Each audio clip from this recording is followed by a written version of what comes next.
Pareciera que lo que dice el régimen en contra de la oposición, pero muy fundamentalmente en contra de la única referencia real de oposición a la cual le teme el chavismo, que es María Corina Machado, es acusarla de no haber aprendido nada. Lo dijo Jorge Rodríguez en la entrevista que le hizo al diario socialista español El País, que María Corina Machado era borbónica, que ni olvidaba ni aprendía.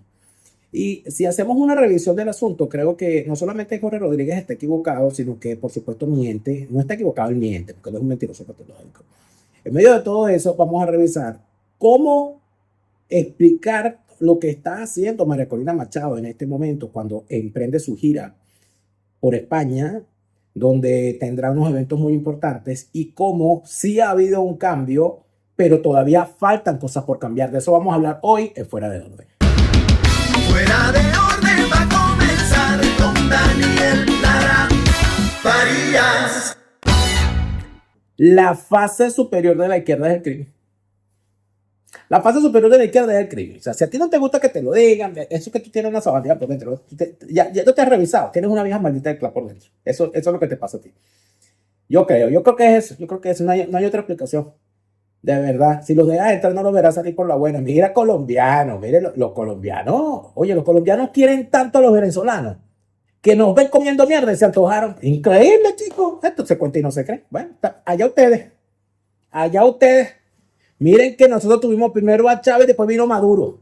Que si Chávez fue malo, Maduro fue 1000 veces peor. Entonces ustedes tuvieron a Petro. Ahora quieren a un hijo de Petro. Ah, bueno. Échenle bola a ustedes. Después no vengan a quejarse. Ya saben. Ya saben. Gracias por estar de vuelta en su canal de YouTube favorito. Daniel Lara Farías presenta hoy un nuevo estreno de Fuera de Orden. Gracias por estar aquí. Ya tú sabes que tienes que, para este momento en que ya yo tengo casi un minuto hablando paja, ya tú deberías, ya tengo ya como 3 minutos hablando paja, ya tú deberías haberle dado like. ¿Por qué no me das like? Dale like, sabandija. Quítate los audífonos, para el video un momentico y dale like. Dale like. Cuando tú lo vayas a poner, antes, tú sabes que a ti te gusta este programa. Entonces, antes de verlo, dale like. No esperes verlo, dale like de una vez. Gracias por estar aquí y seguimos.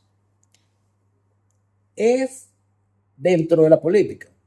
Hay una situación, dentro de la politiquería venezolana en especial, donde es casi que una norma que el político sea un mesías.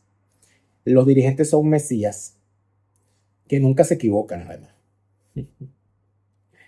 Son mesías que nunca se equivocan, y como nunca se equivocan, nunca piden disculpas, nunca enmiendan la plana, porque son mesías. Eso es algo que nos ha causado muchísimo daño. No existe ningún politiquero venezolano que haya sido capaz de decir: me he equivocado, lo siento, y ante esta situación mi permanencia aquí se hace insostenible y yo me hago a un lado y muchas gracias. No existe. Hubo un evento en los años 80, creo que fue, donde el dirigente sindical José Vargas, sus hijos, que parece ser que eran medio sabandijas, fingieron un secuestro de ellos, o sea, fingieron que habían sido secuestrados para sacar unos reales, para buscar unos reales, como que fue la cosa. Y ante esa situación, cuando se descubrió, José Vargas dio una rueda de prensa y dijo que él se retiraba de la vida pública después de esa situación. No sé, creo que así era el cuento. Puedo estar confundido porque yo no tengo el don de la sabiduría infinita, pero creo que la cosa fue más o menos así. Han habido muy pocos momentos en los que un político ha decidido decir: me he equivocado y renuncio.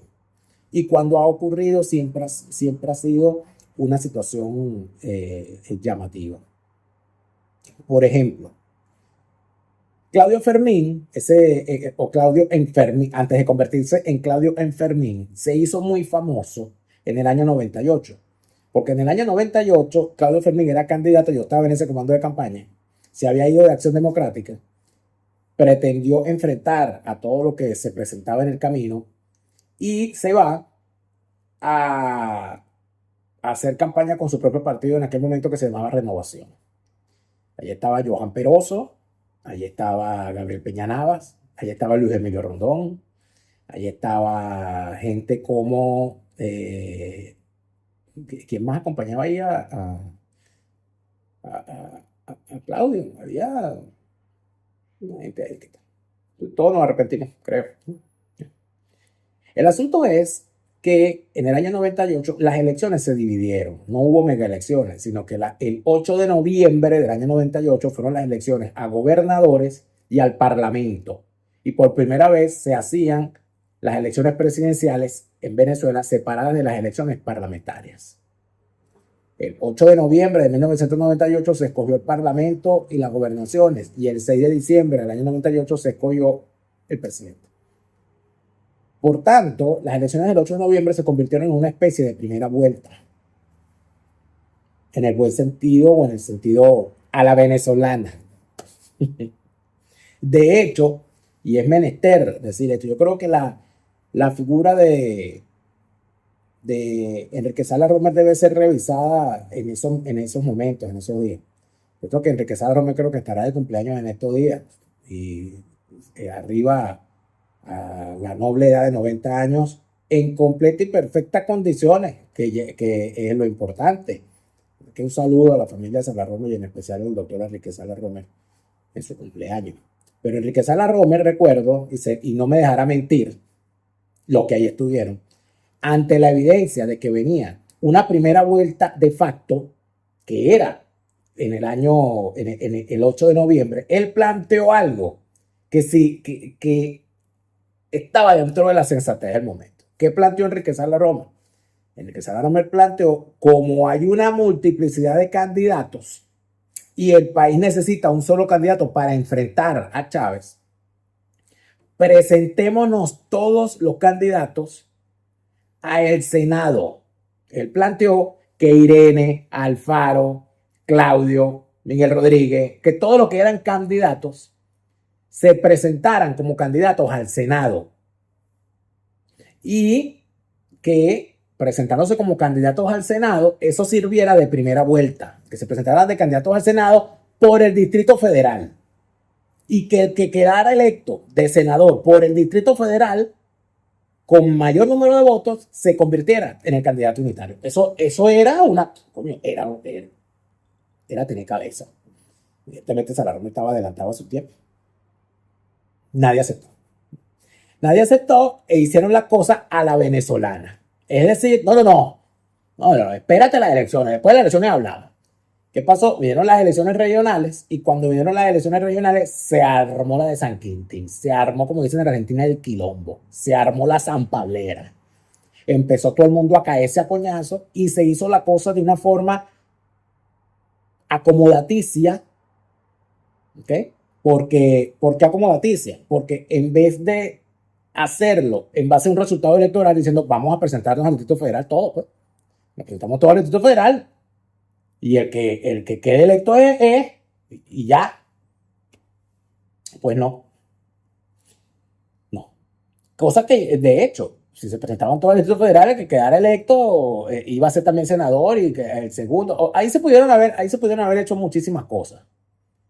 Lo que vino después fue una decisión interna de los partidos que bajaron a Alfaro, bajaron a Irene, bajaron a este, bajaron al otro, pum, y apoyaron a Salas Romer. Ya después de un desgaste y hacer una campaña en menos de un mes fue imposible, sobre todo con todo el mundo en contra. Pero el 8 de noviembre, uno de los grandes derrotados fue Claudio Fermín, porque ni uno solo de sus candidatos a gobernador a nivel nacional logró ganar y solamente logró meter diputados gracias al sistema electoral de la época que permitía el ingreso a través del cociente nacional que llamaban. Creo que entró Johan Peroso como diputado, entró Luis Emilio Rondó como diputado y entró un senador que, si no recuerdo mal, fue Rafael Tudela, que ya había sido senador. Entró Rafael Tudela, si no recuerdo mal, también como senador nacional. Y creo que entró un diputado más por ahora, un suplente que entraría por ahí. El que obtuvo más votos de los candidatos de Claudio Fermín a nivel nacional, si no recuerdo mal, fue el candidato por el Estado Bolívar, que era un delincuente, que todavía anda por ahí con el Nuevo Tiempo, que sacó una cosa así como 10,000 votos, que fue un fenómeno electoral. Bueno, siempre se me olvida el nombre de la rata esa. Uno de estos bichos de apellido árabe. Él, ustedes saben quién es. Los de Bolívar saben quién es. Pongan el nombre aquí, para que todo el mundo se entere de quién es. En fin, todo eso, ¿qué terminó ocurriendo?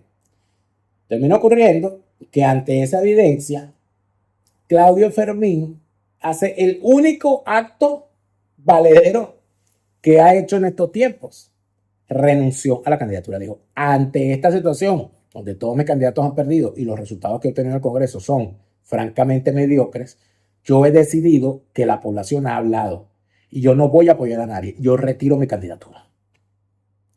Eso se convirtió en un suceso. Eso fue una cosa. ¿Por qué? Porque por primera vez un político decía, mire, no, yo me voy.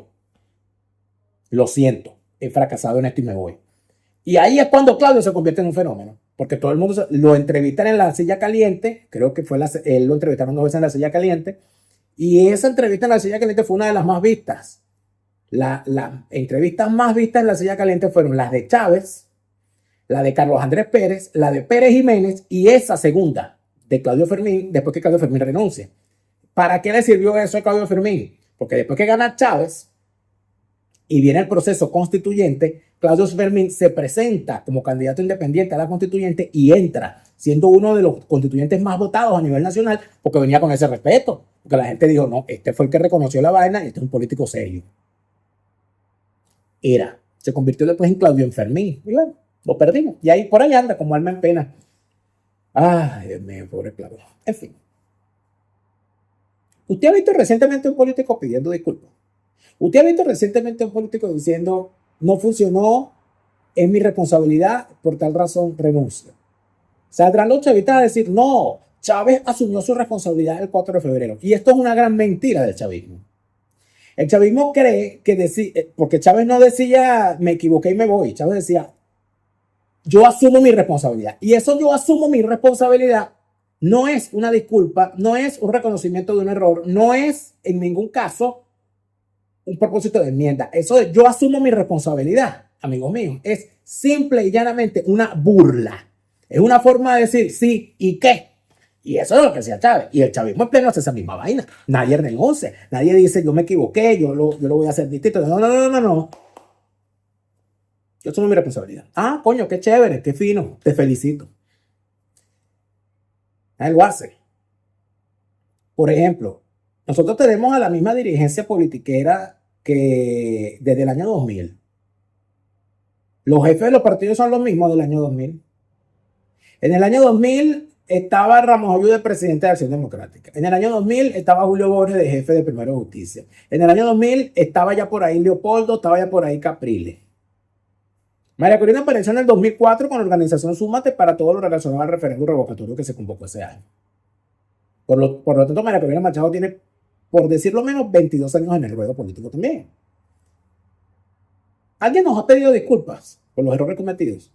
¿Alguien ha decidido renunciar y decir, mire, yo creo que es momento para que otro asuma porque ya yo no puedo seguir? No. Ni siquiera los que más comprometidos han estado, como Juan Carlos Caldera, billetico, que lo vieron agarrando unos billeticos, ¿se acuerdan? Agarró unos billeticos de Rupert y después salió diciendo, eso era un dinero, o sea, ahí no había nada, o sea, burlándose, ¿no? ¿Renunció ese señor? No. Por ahí anda todavía reivindicado. Freddy Superlandro, otro. El señor apareció en 2 eventos. Uno, el vinculado con la emisión de cartas de buena conducta a bicharracos de la boliburguesía, incluyendo a Alex Saab. Y el señor, en una junta interna de su propio partido, fue condenado, expulsado y reenganchado por el propio Leopoldo López, causando la renuncia masiva de los miembros de esa comisión. Que lo diga Gustavo Velázquez, que fue el presidente de esa comisión investigadora. Luego se vio involucrado en el tema del Cuputazo con el famoso caso de la Burundanga y nunca aclarado. ¿Ha renunciado? No, por el contrario, lo volvieron a encumbrar y es candidato a Barinaí, es preso político. Ay, pobrecito, lo tenían preso, tarda. ¿Ha pedido disculpas? No. Julio Borges, de cuyo partido han salido los peores especímenes de la traición alacránica de los últimos años. Ha pedido disculpas a Julio Borges por haber dejado escapar de la jaula de los alacranes a Tomás Guanipa, a José Brito, a Capriles, a Eudoro González de Llán, a Luis Parra. ¿Ha pedido disculpas en algún momento? No ha pedido disculpas. Ni la va a pedir. Ni la va a pedir. Ramos Ayú le ha pedido disculpas al país por haber sido jefe del Parlamento mientras sus hijos hacían negocios petroleros a través de la empresa Helsin de propiedad del sujeto Francisco Morillo, en desmedro de la República. Es decir, el jefe de la oposición falsaria y presidente del Parlamento tenía a sus hijos haciendo negocio con el narcorrégimen al cual se decía oponer. Y su suegro, en paz descanse, eran los más cercanos contratistas de la misión vivienda del chavismo. Y su cuñado Francisco D'Agostino le agenciaba reuniones, inclusive, según aparece en algunos correos electrónicos, nada más y nada menos que con el sádico Epstein, en cuyas conversaciones por correo con Francisco D'Agostino aparece Henry Ramos Ayú mencionado para posibles reuniones. ¿Ha pedido disculpas Ramos Ayú por eso? No. Bueno, pero tú no puedes decir lo mismo de María Corina porque María Corina es distinta. Bueno, como yo asumo que la gente que está viendo este programa no es gente bruta, sino que la mayoría es gente inteligente que siguen este programa desde hace tiempo, que pueden revisar todo lo que aquí hemos dicho al respecto, yo creo que no voy a caer en la cuestión de que si es distinta o no es distinta. Yo creo que los hechos están a la vista. Ha pedido María Corina Machado disculpas en algún momento por los errores cometidos, que han sido muchos, como por ejemplo la salida, el proyecto que es la salida. Eso fue un grave error. Y si no fue un error, ella sale y lo defiende. Ha pedido disculpas a María Corina Machado por haber pedido el voto para distintos personajes infames. Ha pedido a María Corina disculpas por haberle dicho a la gente que el camino era por la fuerza. Y después irse sin la fuerza al escenario electoral. No ha pedido disculpas ni ha dado explicaciones.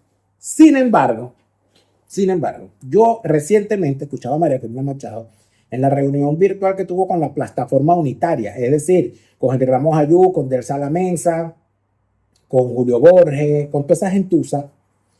La escuché diciendo, y eso lo vimos en un programa anterior, a la tipa con los puños así cerrados, diciendo que no daremos un paso atrás, esto no tiene vuelta atrás, etc. Yo creo que María Corina Machado, si algo ha hecho en los últimos años, es dar vueltas atrás. Y eso no está del todo mal. Yo creo que de alguna manera hay que reconocer algunas cosas. Y aquí caigo entonces en el tema. Dice Jorge Rodríguez que María Corina Machado no aprende, no ha aprendido nada. Pero fíjense que sí.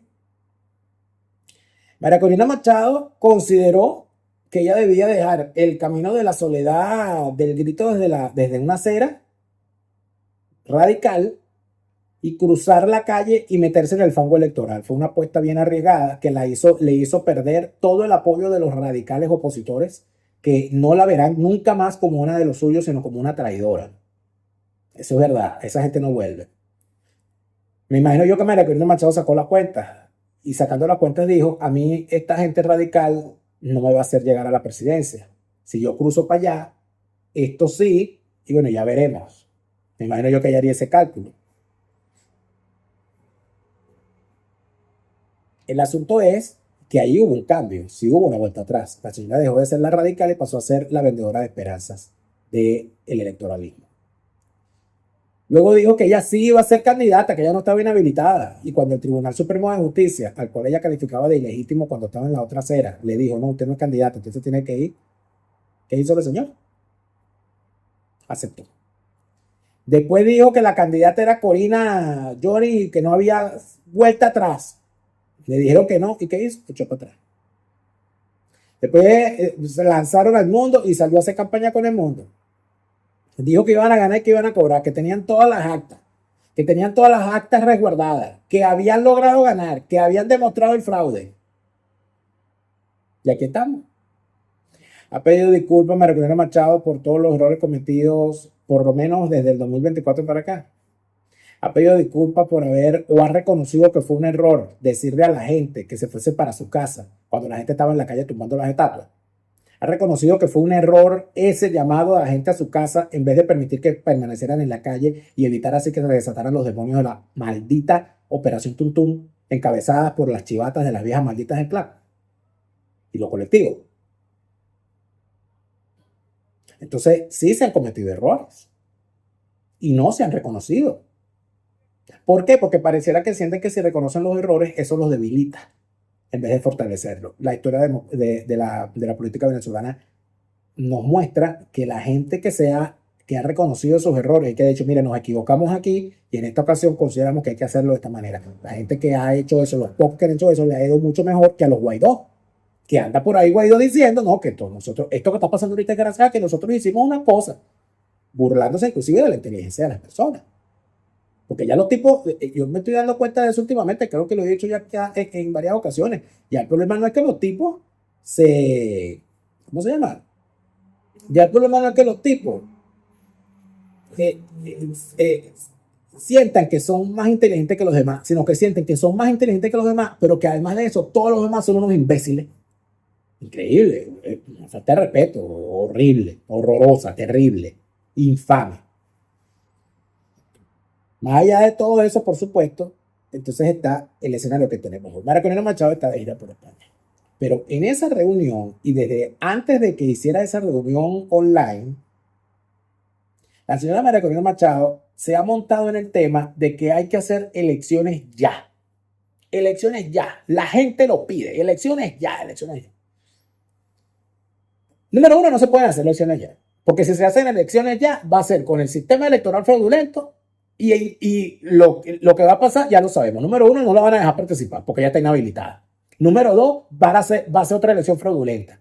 Y número tres, va a ganar él sí, porque el sistema electoral que hizo su hermano a la medida de Chávez y de Maduro, ahorita que está su hermana, bueno, le queda mejor el ensayo, o no. Entonces, decir elecciones ya, con esa cedulación, con ese registro electoral, con ese registro civil, con ese CNE, con esas autoridades electorales, con ese sistema, con esas máquinas, con esas inhabilitaciones, eso no es viable. Eso no lo puede aceptar ninguna persona sensata. Pero ¿qué se esconde detrás de las elecciones ya? Un paso atrás. Se esconde un paso atrás. María Corina Machado ha aceptado el chancletazo del 3 de enero, porque si a alguien se le olvidó, el secretario de Estado de los Estados Unidos, Marco Rubio, indicó que Edmundo González Urrutia no podía asumir la presidencia porque las elecciones del 28 de julio de 2024 fueron ilegítimas y no había manera de reconocerlas. No, que tenemos las actas, ¿qué tal? No sé qué. Marco Rubio dijo, no, eso no va a pasar. Tiene que haber en el futuro unas nuevas elecciones. Cuando María Corina Machado dice elecciones ya, está diciendo nos olvidamos del mundo. Nos olvidamos del 28 de julio, nos olvidamos de las actas, nos olvidamos de los 600K. Es decir, reconoce que todo aquello que ella vendía como la gran panacea, etcétera, etcétera, era lo que por lo menos aquí se dijo en su momento. No tienes nada porque no tienes la fuerza militar para imponer ese resultado. Y tú puedes tener todas las actas, todas las pruebas, todo lo que tú quieras, pero si no tienes la fuerza militar para imponer ese resultado es basura. ¿Qué terminó ocurriendo? Llegó la fuerza militar, pero no de mano de María Corina Machado, sino que casi a pesar de María Corina Machado, que decía que ya no quería votar en el terreno, se lo dijo el hijo de Donald Trump. Y al final, ¿qué termina ocurriendo? Terminó ocurriendo que se llevan a Nicolás Maduro a coñazo, a cocotazo, lo depositan en una celda y enchancletado, y quienes se lo llevan dicen, vamos a dejar allá de él, vamos a estabilizar, y después que se estabilice, habrá unas nuevas elecciones. Por ninguna parte hablan del mundo. Ya María Corina Machado lo aceptó. Por eso cuando María Corina Machado dice elecciones ya, está aceptando que el chancletazo ocurrió. Lo que pasa es que vienen entonces con esta cuestión de a la venezolana. Y eso de a la venezolana es sinónimo de desorden. A la venezolana es sinónimo de corrupción. A la venezolana es sinónimo de ineficacia. A la venezolana es sinónimo de bochinche. A la venezolana es sinónimo de carmonazo, de cucutazo, de topochazo. A la venezolana es sinónimo de ineficiencia. Es lamentable, pero es así. No es a la venezolana, es a lo Trump. Porque el que se llevó a Maduro fue Trump. La sociedad venezolana fracasó durante 27 años en el intento de quitarse de encima esa lacra. No quiere decir que no se hayan hecho intentos nobles y gloriosos, como lo hicieron todos los jóvenes oficiales militares que se enfrentaron al chavismo a costa y riesgo de su propia vida, como lo hizo Oscar Pérez, cuyo documental va a ser estrenado este domingo aquí en Madrid, el domingo 19 de abril, a las 11 de la mañana la primera función, a las 2 de la tarde la segunda función. Sí hubo intentos, por supuesto que hubo intentos, pero el hecho de que haya habido intentos, lamentablemente, fueron chivateados, saboteados, infiltrados por la propia oposición falsaria, Y está perfectamente claro que si Donald Trump no usa el poder militar de los Estados Unidos para sacar estas lacras del camino, todavía lo tuviéramos allí. Entonces, ¿cómo es eso que es a la venezolana? A la venezolana es un desorden, un bochinche. ¿Qué habría que hacer?